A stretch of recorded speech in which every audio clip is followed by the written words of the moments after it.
Welcome to Just Lyrics with Jake Michael. Today's guest is Geoff Simpson, who has been writing lyrics for a million years and has performed everywhere. Because I don't believe in introductions, I will begin with the first question, which is, when you were 5 years old, and you are the same age as I am. Correct.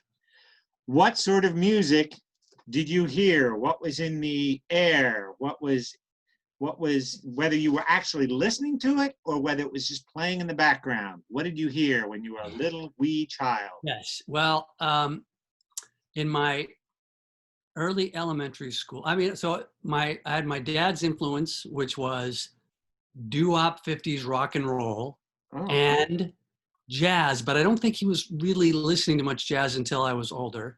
And my mom's influence, which was classical music and Judy Collins, Joan Baez folk. And then there were the teenage, proto-hippie druggy types who were hanging around with my parents who were doing youth work, who were listening to all the late 60s, early 70s stuff. But the earliest album that made a significant impression on me is Neil Young, Harvest. And that was being played by some of the acoustic guitar playing long hairs. Really? That would sit around my parents' living room and play Heart of Gold. Wow. And Pamela Brown by Leo Kottke. Really? And and so Leonard Cohen, my mom, folks were into. And then I also heard stuff like Procol Harum and Mott the Hoople at the same time. Yeah. So there was lots of music, and my parents had a stereo, which I had to be trained to learn how to touch just the edges of the records before I was allowed to use it. Right. With lots of options, but so it was pretty eclectic. And at about that time, we actually moved to rural Kansas. So on the radio, my dad, who never would have listened to it, decided that country was actually worth listening to. So there was a little bit of that influencing it. And of course, it was the Woodstock generation music. That's wild. Yeah. No, of everybody I've talked to so far, usually it's like one or two things. You've just got like huge, diverse stuff. Yeah, my parents met in concert choir, so there was some sort of classical choral connection between them. But beyond that, they were in completely different musical worlds, but both very musical. Wow, that's a trip, man. So, what was the first song you wrote that made you think I can be a songwriter? First, like kind of original thing that made you think I can do this. You don't have to be proud of it. Actually, so I didn't write for a long time. Well, so the first song I wrote, I learned the guitar starting in third grade, and I learned Neil Young, etc. I didn't try to write a song until probably I was 15. So that's 10th pretty grade. Young. It was pretty young, and by then I had come to a Christian faith, which I kind of grew up with but didn't own. And after I owned it, I was like, oh, people write Christian music, which most of it is not good music. But some of the early stuff, when it all started, is actually pretty good, like a lot of country rock and some good rock, early stuff. So I was hearing that, and I was like, well, I'm going to write a song like that because now I have something that I feel like I want to write about this. So I wrote a song called, and it really was my first song, and it's called Dark and Lonely Nights. And it's kind of got this, I think there might've been like a Chronicles of Narnia influence as well. Right. So we're in the dark world, and over there somewhere else is somewhere I would rather be. I think my mom thought I was suicidal when I wrote it, but that's not the point. It's not that I didn't want to be in this world. It was like a heaven thing. Okay. Anyway. And so the last verse has this image of a bridge. Here I am in this world going, and then a bridge sort of lowers itself through the clouds from the other land that I'm like, So that's a song. I haven't played it for a long time, but that one, and then I wrote one after that that was kind of a more of a Jesus praise song. Mhm.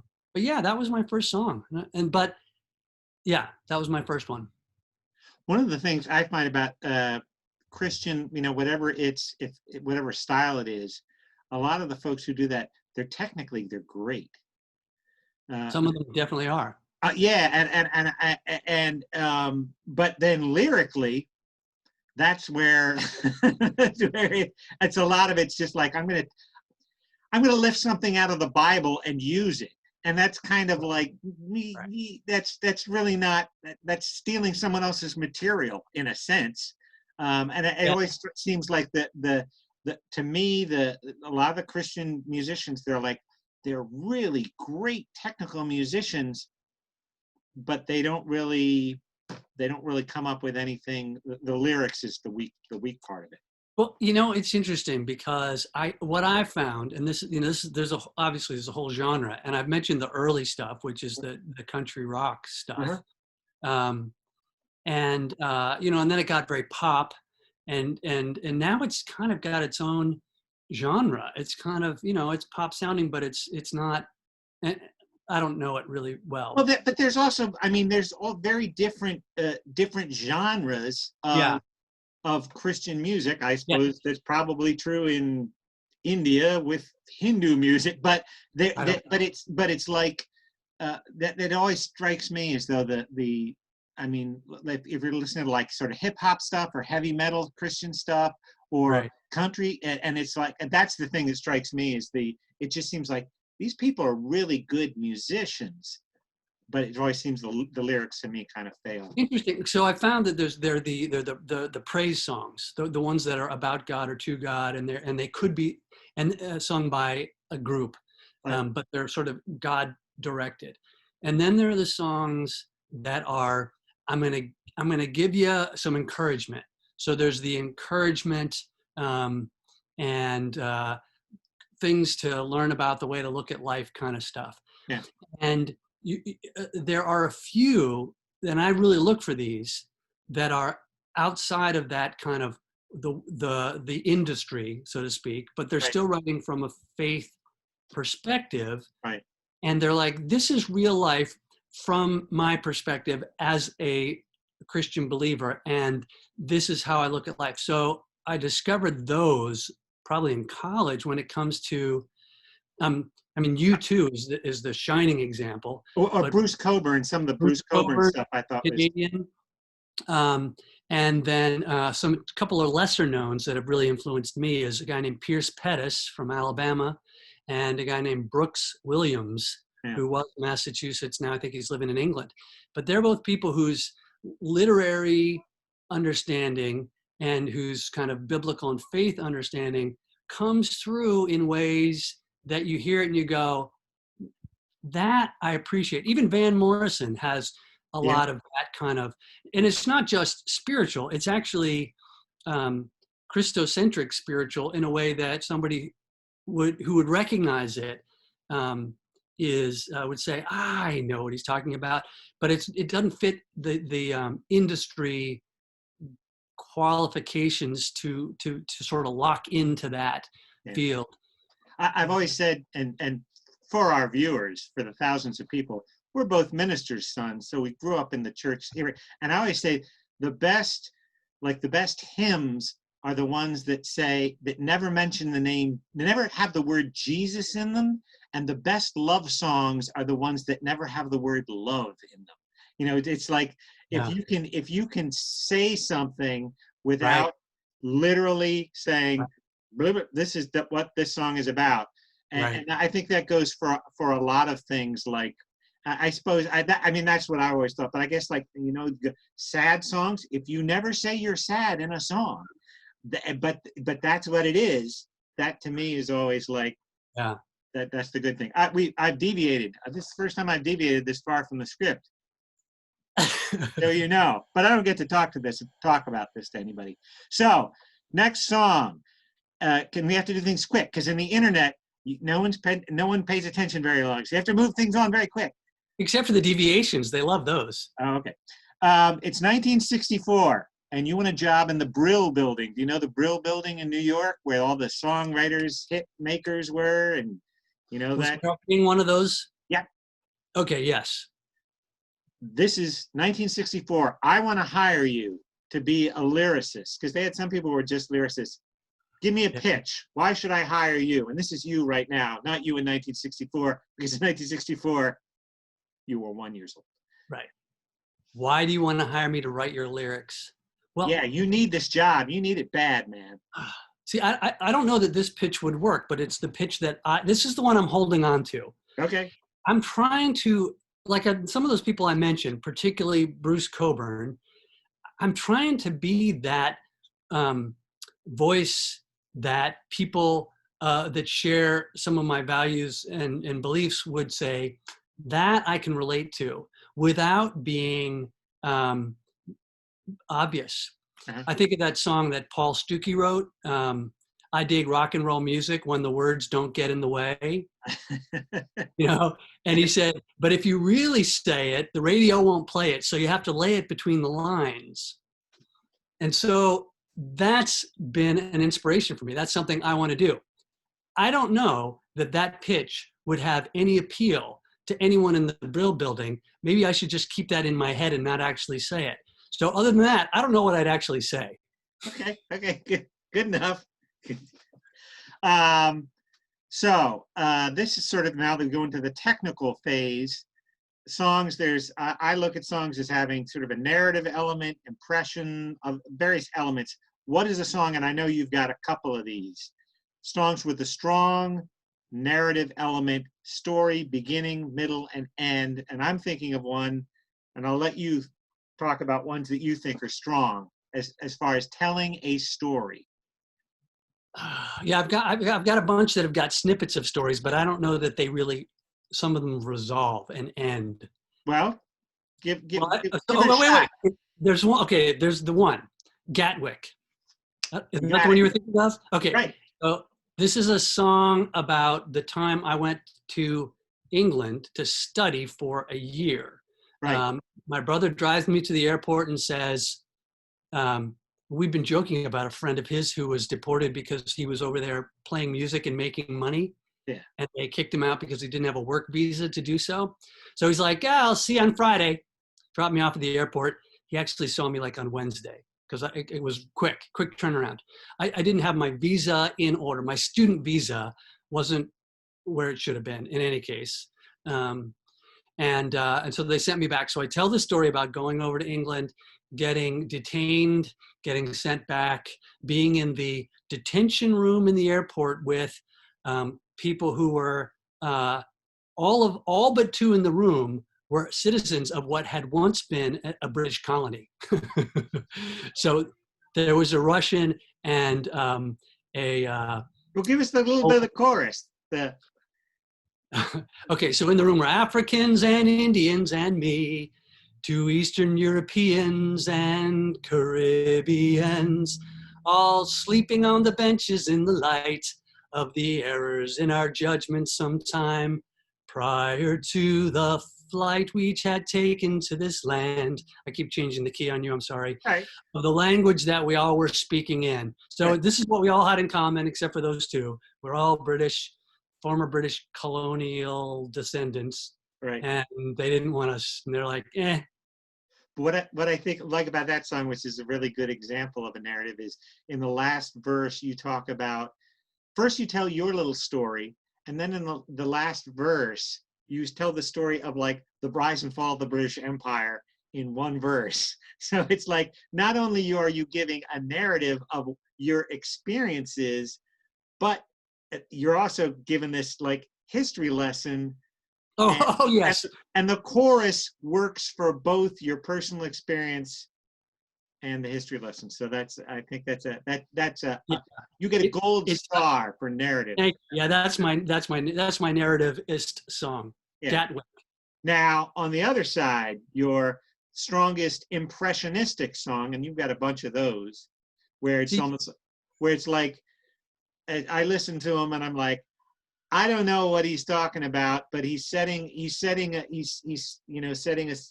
stage. He's giving him an image of something, and it's cool, and I like it. And somebody else would listen to it and probably go to have a completely different view of it. But you got a bunch of those. Oh, well, the one I'm thinking of is called "What Is That to Me." Uh-huh. I don't know if that's one of the ones you would have thought of. What is that to me? It's bigger than me. It's deeper than both of us. It's longer than time. It's higher than living. It's wider than fantasy. Yeah. So it's just sort of getting it. What is it? Yeah.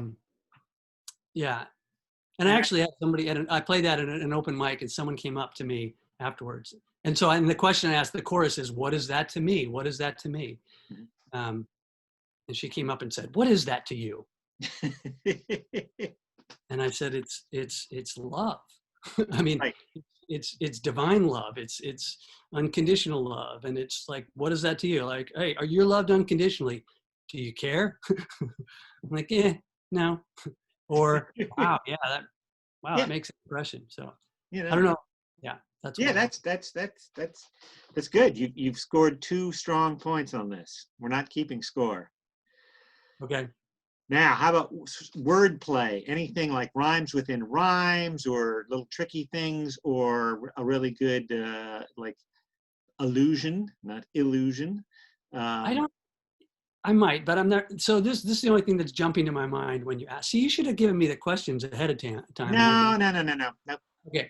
So a recent one I have that's called "Missing Connection," and it's kind of about my dad's passing recently, and so I write. The first few verses are "Missing Connection," which is kind of father sons not quite relating, not connecting, and then the last verse, after the last verse, which I mentioned, now that you're gone and I can't hear your voice, I wish, we no longer have the time that we can try to do this, connect, but I wish we still had the time. And then missing connection in that last chorus to me is that I'm missing the connection that I did have, which I did have. It's just, as a younger guy, you don't necessarily see that first and foremost. So that's a kind of a wordplay using missing connection and missing the connection. Yeah. Let's see. Everyone has a hit song, the song that people like, which may not necessarily be your favorite song, but it's the song people want to hear. And what is your big hit, and why do you think people are drawn to that one rather than some of your other songs?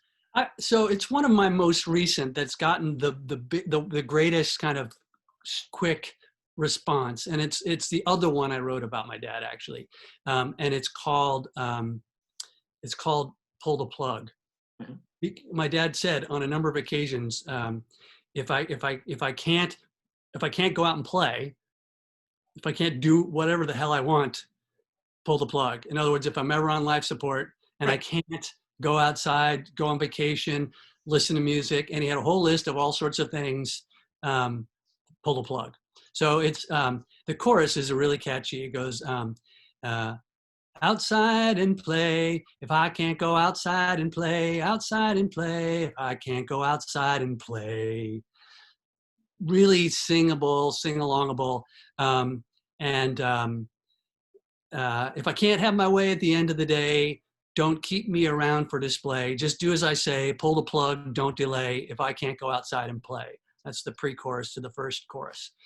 So that one has really caught on with everybody who's my age and older. So, yeah. So it's a sing along, empathy sort of thing. It's like, I don't want to rot around in a nursing home. That's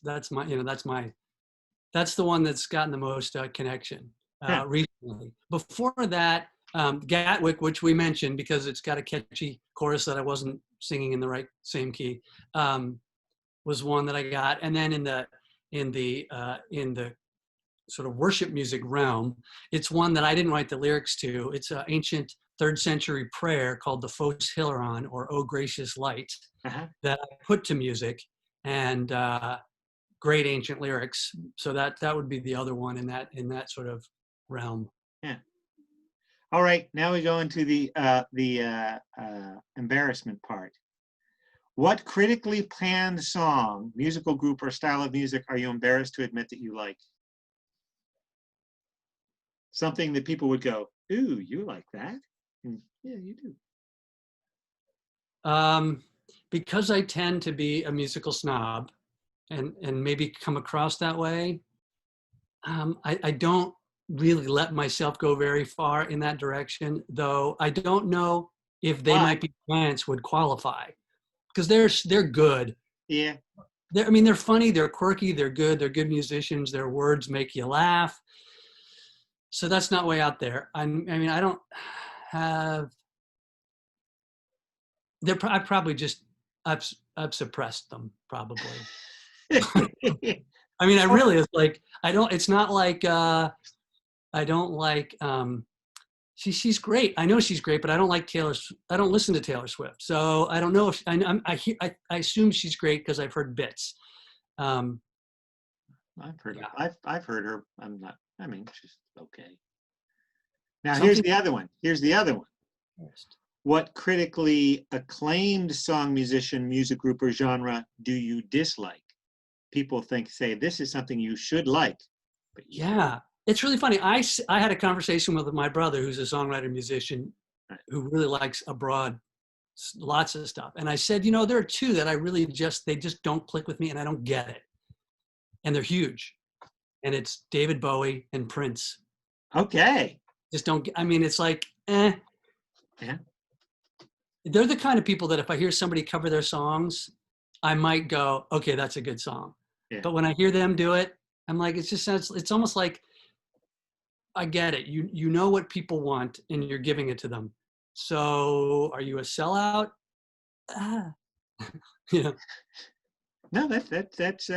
that's good.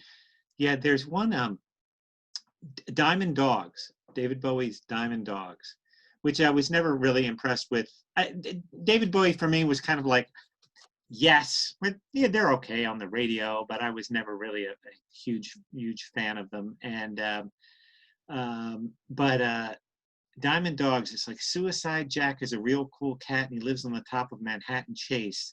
Elevator broke, so he slides down the rope into the street below. All cats say, go man go. I mean, there's really neat stuff in that. And then he has other songs like China Doll, which is just bleh. So yeah, I mean, the hits I always appreciate. They're fun. Yeah. But most people who are into both of them all know all these deep cuts that I'm like, that one's never made an impression on me, and I don't even know what you're talking about. Yeah. All right. Let's see. This is basically it. I mean, these things don't last very long. These wow. Here. I know. So,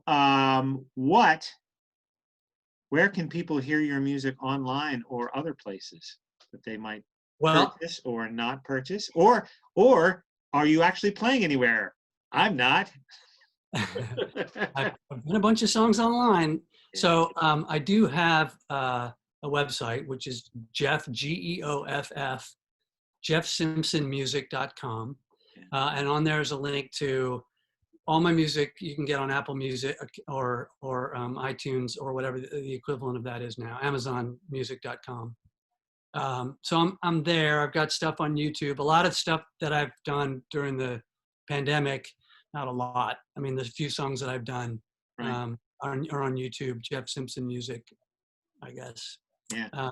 But I've got 3+ CDs. I've got 3 that were done in real studios. Yes. One, in addition, that was done in a living room studio, and one that was done in the school studio where I worked. Yeah. And then one, Jake, you and I did one in my living room when we were in college with my brother, who was several years younger than me, on bass. Yeah. And this was the first time he and I really jammed. You and I were doing all the songs that we had worked up for coffee houses and stairwell playing. I used to have that. I wonder. Probably have it on on like a tape. I think I have it on cassette too, but for some reason, I think I might have transferred it digitally. But Yeah. anyway, that's an old fun one. But that was, It- the only song that was an original out there, I think, was your song, Dear Eddie, yeah. which I know you still do. That's a great one. Yeah. But most of them were covers of classic, Yeah. funky, and our arrangements of rock kinds of things. Now you're living in Texas, having lived in the East Coast mostly. And I know that you've been doing a lot of hitting the songwriter Yeah. scene Yeah. there. I don't know whether you're sort of near the Austin I'm in scene, or whether, Houston. yeah, or whether you're. Houston's got a good music scene, and I will mention the Houston Songwriters Association. I'll mention J.P. Hop's House, and I'll mention Anderson Fair. Those are all places where singer-songwriter peoples have played, and I've been able to play at least once each. Is there any difference between kind of the songwriter scene there and the songwriter scene on the East Coast? And if so, what is it? Well, it's the Texas songwriter mindset, which are story songs. Huh? And if you can't follow the story, it's not a Texas songwriter song. So I've been working on, what you asked about the Gatwick song. I've been trying to do a little bit more of that. But what I always try to do is be like a little bit vague about what I'm singing about, so it doesn't quite fit into that. So I've been working on that. So how does that work for so like the East Coast scene, especially women? There's the whole Joni Mitchell, what's it called, where they tell the story of a relationship. Blah, blah, blah, blah, blah. Men write songs. It's like, this is a song I wrote about a woman. Women write songs. This is a song I wrote about a relationship. But the relationship songs, it's kind of the folky woman thing around here. They're not really, don't have much of a narrative usually. I'm wondering about the Texas women. What kind of songs are they? What kinds of songs are they singing? Yeah, relationships, but stuff that you can follow. I mean, like it's the same as here, as far as it's looking at the relationship, maybe from a few different angles, but you get it. He broke your heart because he loved his truck more than he loved you. No, that's the men writing those songs. Shouldn't have let her go, but she didn't have a good radio. I don't know. All right. Well, Geoff Simpson, you write good songs. Jake, thank you for saying that. And thank you for listening to enough of them to know which ones you were thinking of when you asked me those questions. All right. Thanks for being on the show. Bye-bye. Good talking to you. Bye.